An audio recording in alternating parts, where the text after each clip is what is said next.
Pemilu 2024 masih cukup lama. Namun geliat menuju ke sana kembali menghangat ketika di penghujung bulan Ramadan 1444 Hijriah di mana orang biasanya disibukkan dengan persiapan lebaran tiba-tiba Megawati memanggil Presiden Jokowi yang lagi berlibur di Solo untuk segera berangkat ke Istana Batu Tulis Bogor. Tak ayal adalah untuk pendeklarasian Capres PDIP yaitu Ganjar Pranowo. Pendeklarasian ini agak mengejutkan karena beberapa lama ini Ganjar Pranowo terbilang tidak disukai oleh elit PDIP. Orang yang masih menjabat sebagai Gubernur Jawa Tengah ini dituduh mendahului berkampanye sendiri sebagai capres tanpa menunggu restu dari Ketua Umum PDIP. Belum lagi Bu Mega sempat kecewa dengan lemahnya Ganjar Pranowo dalam mengantisipasi potensi bencana rob di ibu kota Jawa Tengah yaitu Semarang. Tokoh senior PDIP Trimedia Panjaitan dalam acara ILC bahkan sempat mengkritik habis-habisan kinerja Ganjar Pranowo yang dibilangnya minim prestasi dan hanya jagoan main di medsos. Berbagai masalah bahkan yang menyangkut nasib pendukung organik PDIP sendiri di Wadas Purworejo yang sempat mengalami tekanan dalam urusan pembebasan lahan. Dalam kasus Wadas banyak orang menyebut bila Gubernur Ganjar Pranowo lebih menjadi tangan panjang investor daripada membela kepentingan wong cilik yang sering menjadi jargon PDIP. Belum lama ini dalam pandangan para pengamat elektabilitas Ganjar Pranowo juga dibilang sedang nyungsep karena dianggap sebagai biang keladi batalnya penyelenggaraan Piala Dunia Sepak Bola U20 di Indonesia. Jokowi pun sempat lebih mesra dengan Prabowo, meninggalkan Ganjar Pranowo. Namun di menit-menit terakhir sepertinya semua berbalik arah, Jokowi semobil dengan Ganjar dari Istana Batu Tulis ke Jakarta. Satu pesawat dari Jakarta kembali ke Solo dan bahkan satu masjid di Masjid Raya Syekh Zayed Solo untuk sholat Id bersama. Prabowo gantian yang kalang kabut, segera menyusul menemui Jokowi ke Solo, seperti seseorang yang lagi khawatir ditinggal pergi kekasihnya. Bagaimana drama politik ini berlanjut? Silahkan saja yang tertarik untuk terus mengamati. Dalam kesempatan ini kita akan mencoba melihat dulu saja bagaimana gaya pidato para capres tersebut di hadapan mahasiswa, di mana anak muda adalah calon pemilih terbanyak dalam pemilu 2024. Dalam pidato ini ditampilkan tiga capres yaitu Anies, Ganjar, dan Prabowo. Prabowo dianggap sementara ini adalah capres dari Partai Gerindra sebagaimana jawaban Prabowo ketika ditanya untuk menjadi cawapres Ganjar maka mantan Danjen Kopassus itu bersikukuh menjadi capresnya Partai Gerindra yang ia anggap kuat. Selamat menyaksikan.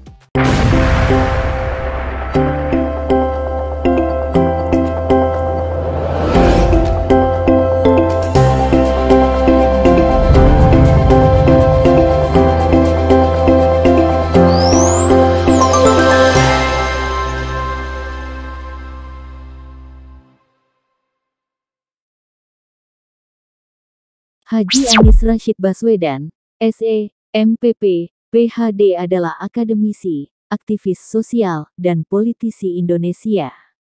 Kelahiran, Kuningan, Jawa Barat, tanggal 7 Mei tahun 1969. Usia 54 tahun.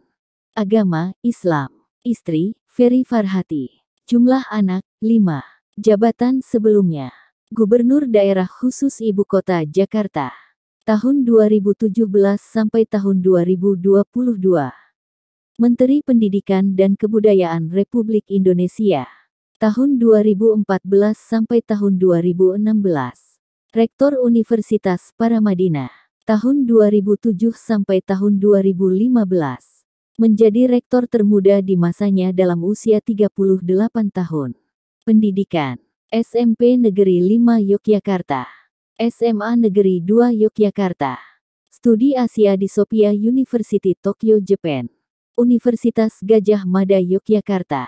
Maryland University, Chollege Park, USA. Northern Illinois University, USA.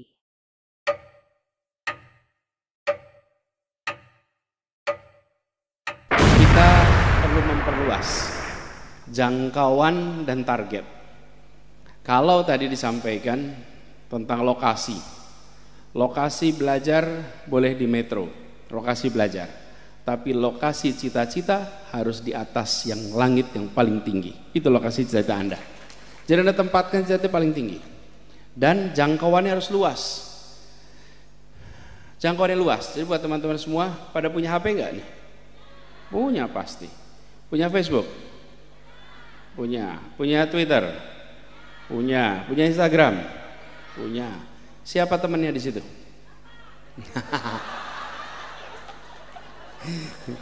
Siapa tadi yang bilang temenan? Nanti kita saling tag ya. Nah, jadi teman-teman sekalian, pertanyaannya ini adalah sebuah penyambung yang dahsyat. Serius penyambung dahsyat. Apalagi selama pandemi kemarin kita dibiasakan. Selama 2 tahun kemarin, yang biasanya kita segalanya serba tatap muka, mendadak kita bisa lakukan secara digital. Itu proses pembiasaan. Walaupun alatnya sudah ada. Sebelum pandemi alatnya ada, tapi tidak pernah kita pakai. Begitu pandemi baru terpakai semua. Pertanyaan sederhana. Apakah teman kita di sini adalah teman masa lalu atau teman masa depan? Oke, kalau yang ada di sini teman SD, teman SMA, teman SMP, teman kuliah, maka sesungguhnya alat canggih ini hanyalah alat untuk melanggengkan hubungan masa lalu. Oke? Tapi bila Anda mahasiswa misalnya Fakultas Biologi, Anda tersambung dengan penelitian-penelitian biologi terkemuka dunia, tersambung dengan penerima hadiah Nobel bidang biologi, tersambung dengan penulis-penulis bidang biologi termaju di dunia, maka alat ini akan menjadi alat untuk membangun masa depan bagi Anda semua. Oke? Jadi lokasi tidak lagi menjadi faktor besar ketika kita bisa melampaui ini. Jadi pesan saya pada teman-teman semua, terutama teman-teman mahasiswa, jangkauannya diperluas. Lalu kita ketemu dengan universitas-universitas dunia sekarang ini yang membuka silabusnya, yang membuka materinya untuk bisa diakses publik. Karena itu bagi Universitas Muhammadiyah Metro, tinggikan standar yang harus diberikan kepada adik-adik semua. Termasuk adik-adik semua belajar tinggikan standarnya. Yang dikhawatirkan teman-teman seringkali begini, bukan kita gagal meraih target.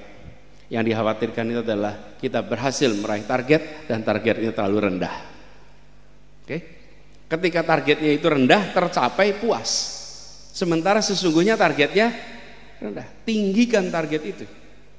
Karena itu setarakan bagi mahasiswa yang kuliah di Metro, jangan setarakan dengan Bandar Lampung, jangan setarakan dengan Jakarta, jangan setarakan dengan Bandung, jangan setarakan dengan Jakarta, tapi setarakan dengan Jogja, setarakan dengan anak-anak yang kuliah di universitas-universitas terbaik dunia. Setarakan ke situ.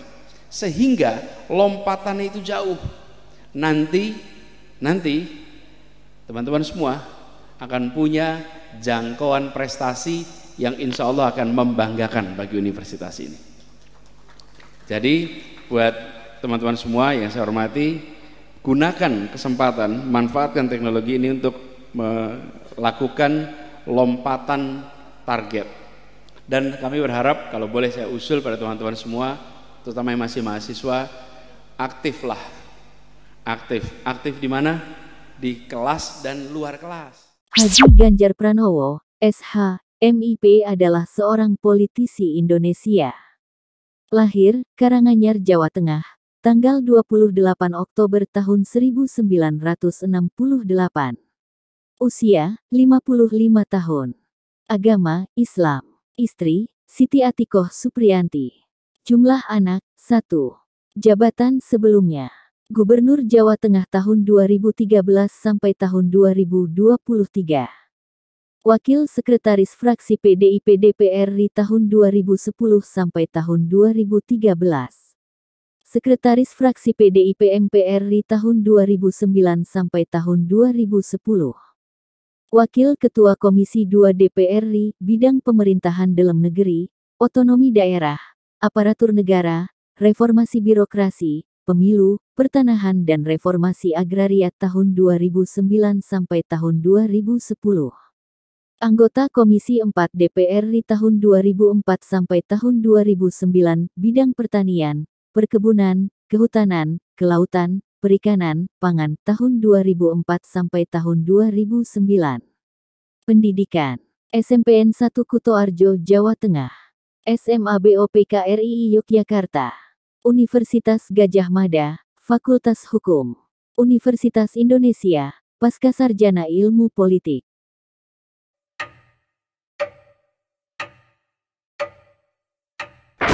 Awalnya saya agak deg-degan karena waktu itu pembicaraannya apakah ini orasi ilmiah atau pembekalan. Alhamdulillah, ternyata pembekalan. Karena kalau orasi ilmiah, wong saya itu waktu kuliah itu tidak terlalu ilmiah. Di 2045, kalau kita masih diberi umur panjang, seperti apa wajah Republik pada saat itu? Gak pernah tahu kita. Tapi Anda yang hari ini wisuda, akan memasuki masa-masa keemasan, terutama kawan-kawan yang S1. Pada 100 tahun kemerdekaan Republik ini, kira-kira kemana arah Indonesia, itu akan ditentukan mulai hari ini, dan kontributornya adalah Anda semuanya. Banyak pakar yang memprediksi pada tahun tersebut Indonesia bakal masuk kurang lebih 5 besar sebagai negara terkuat di dunia. Tapi roadmap ini mesti kita lakukan benar-benar dan Anda pasti akan dimintai pertanggungjawabannya. Sebenarnya kontribusinya. Mulai dari perekonomiannya, barangkali politiknya, kekuatan militer kita, semua akan diukur.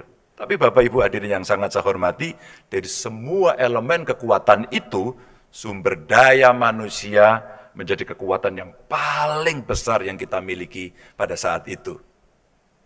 Maka kalaulah kemudian UNAS mempersiapkan diri itu dengan sangat baik, dengan segala keseniorannya dari sisi berdirinya sejak tahun 49, pasti ini bukan cerita pendek. Ini sebuah catatan sejarah panjang dan kelak kemudian para alumninya ini akan dicatat di situ.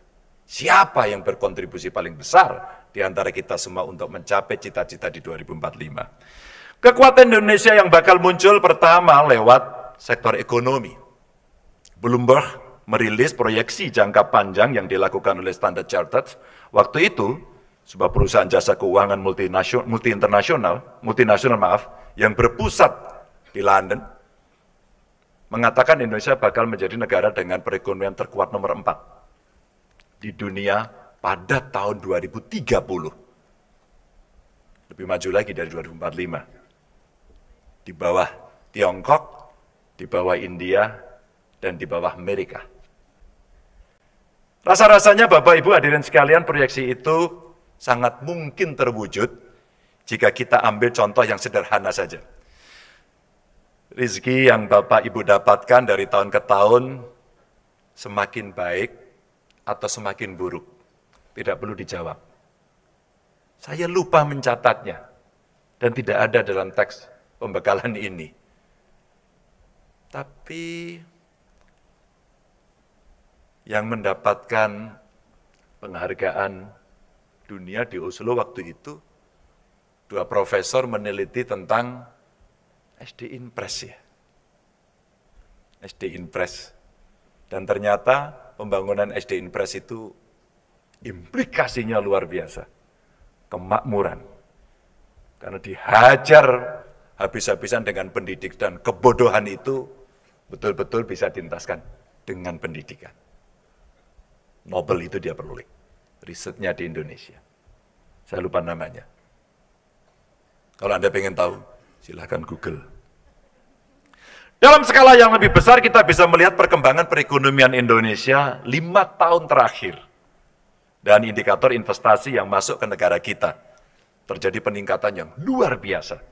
Bersainglah, kayak kami ini orang kampung juga bersaing. Bagaimana menyiapkan daerah untuk membuka lapangan kerja dan kemudian mengundang para investor, baik dalam negeri, luar negeri, ataupun berkolaborasi di antara mereka. Letnan Jenderal TNI Haji Prabowo Subianto Joyo Hadikusumo adalah seorang politisi, pengusaha, dan perwira tinggi militer Indonesia. Ia menempuh pendidikan dan jenjang karir militer selama 28 tahun sebelum berkecimpung dalam dunia bisnis, politik dan pemerintahan. Kelahiran, Jakarta, tanggal 17 Oktober tahun 1951. Usia, 72 tahun. Agama, Islam. Istri, Siti Hediati Haryadi tahun 1983 sampai tahun 1998. Jumlah anak, 1. Jabatan selama ini, Menteri Pertahanan Republik Indonesia. Tahun 2019 sampai tahun 2024. Ketua Umum Partai Gerindra tahun 2014 sampai tahun 2024. Pangkostrat tahun 1998. Danjen Kopassus tahun 1995 sampai tahun 1998. Ketua HKTI tahun 2004 sampai tahun 2009. Ketua HKTI tahun 2010 sampai tahun 2015. Ketua Pengurus Besar Ikatan Pencak Silat Indonesia PBIPSI tahun 2001 sampai tahun 2011. Pendidikan, Victoria Institution, Malaysia, International School, Swiss, American School in London, Inggris 1969. Akademi Militer Magelang tahun 1970 sampai tahun 1974. Sekolah Staf dan Komando TNI AD. Kursus Dasar Kecabangan Infanteri 1974. Kursus Para Komando 1975. Kursus Perwira Penyelidik 1977. Counter Terrorism Kurse GSG 9 Germany 1981.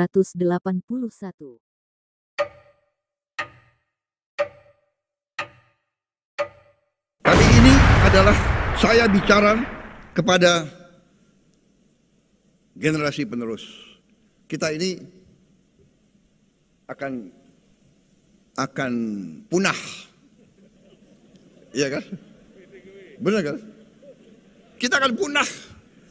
Gue nggak mau kasih tahu umur gue berapa.